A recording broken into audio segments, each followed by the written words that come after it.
joined in the BT kitchen by Meghan Telpner, nutritionist, author, and welcome to the show. Thanks for having me. Already the kitchen looks amazing. We're going to get to that in just a little bit. I want to talk about the book, your second cookbook. My second book, yeah. The title itself is quite mysterious to me, the UnDiet Cookbook. What does undiet mean? Undiet is about breaking away from all those rules of dieting we think we're supposed to follow, like those calorie counts and looking at fat grams, Right. and instead breaking down to the bare basics, the most important part, which is the value of our food, the quality of that food that we're getting out of every bite. And so it's really just simplifying it and eating real food. Because these are plant-based recipes. They're predominantly plant-based, so there are options to make them grain-free or add more protein, which we'll be doing today. Okay. So there's options so that everyone can decide the best way to eat for themselves. For them, because that's an important thing. Everybody is different as well. Exactly. Another important thing for you, which is part of your story a little bit, is to take your health in your own hands. Yes. What does that mean for you? Well, for me, 9 years ago, I was diagnosed with an autoimmune condition that I was told was incurable, Crohn's disease.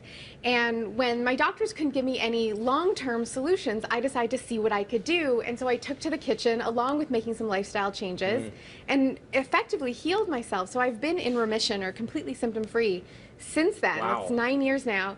And a lot of it had to do with not just, the food I was eating, but my thoughts around the food, that I wasn't looking at a lifestyle of deprivation, but one of abundance, and really focusing on the awesomeness of what our planet provides for us. Well, I love the sound of that alone, and also we're very happy that you're in full remission. Me too. Okay, so we're going to take a look at one of the many great recipes in the book, because I have browsed it. It looks absolutely amazing, and it involves sweet potato. So Yes. why is sweet potato so good for people? Sweet potato is a better option than white potato because it's lower on the glycemic index. So you'll have less of a blood sugar fluctuation. Okay. And that blood sugar fluctuation is associated with all kinds of things like excess weight, mood instability, don't want diabetes. No one wants that. No Okay. one wants that. So the sweet potato is a great option. And what I love about this one is that everyone in the family can dress their own. Okay. So we call this the dress to the nines sweet potato because we're Dress making to it the fancy. nines. I love it. Okay. So I've got some azuki beans, or these are kidney beans, with some sauteed greens. You've got some ground turkey with sauteed greens and onions. It's like you already know me. I love I love the meat.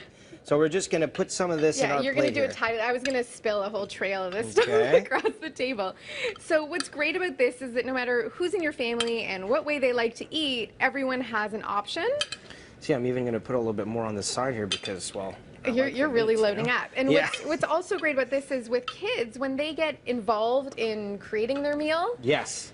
they're more engaged in it, they're more inclined to eat it and be less picky about it. That's right. And also it allows them to sort of learn about what they're feeding themselves, right? Exactly. And so here we've got an assortment of toppings. So we've got some sunflower seeds. All You right. might want those. I'll take some hemp seeds. So hemp seeds are the ideal ratio of omega-3 to omega-6 to give us that anti-inflammatory power, which is awesome. I'm going to get some of those too. Yeah, take those. You're going to be eating this after, for sure. Oh, yeah. So pumpkin seeds is another protein-rich seed. Okay. Here's something a little special. So this is tempeh, that is a fermented soybean cake, but it's been made like bacon bits. You can also... See, you got all the right sounds It's here. delicious. Bacon bits. It's Everybody a wants fermented some of food, that. so there's that benefit. Okay. Sprouts are great. Sprouts are like a power source of nutrients. All right. You're not into the sprouts. Okay, I'll use the sprouts. Take the as sprouts. well. It's good for you. Okay. And then this is a tahini dressing. So then you can just drizzle this over top. And this is a great recipe as well as a family, maybe, post a big day at work with the kids coming back from school. Exactly. It's very easy to make. You could also roast the sweet potatoes in advance and have them ready to go in the fridge and just warm them up. So it's efficient as well. It's efficient. And then if you make extra, it's a great thing to pack up and take for lunch. It also makes a great breakfast, a savory breakfast that will fuel you, stabilize your blood sugar for the day. Meghan, all great recipes in the book. This one especially, I'm going to keep that for after the show and have it myself. Thank you so much. Thank you for having me. Thank you. And I'm going to be browsing this. Look at this thing. Well, obviously yours looks much better than mine. I'm a professional. You are the professional indeed. Here's the book, the UnDiet Cookbook. Thank you so much. Really, really interesting. Thanks for having me, Alex.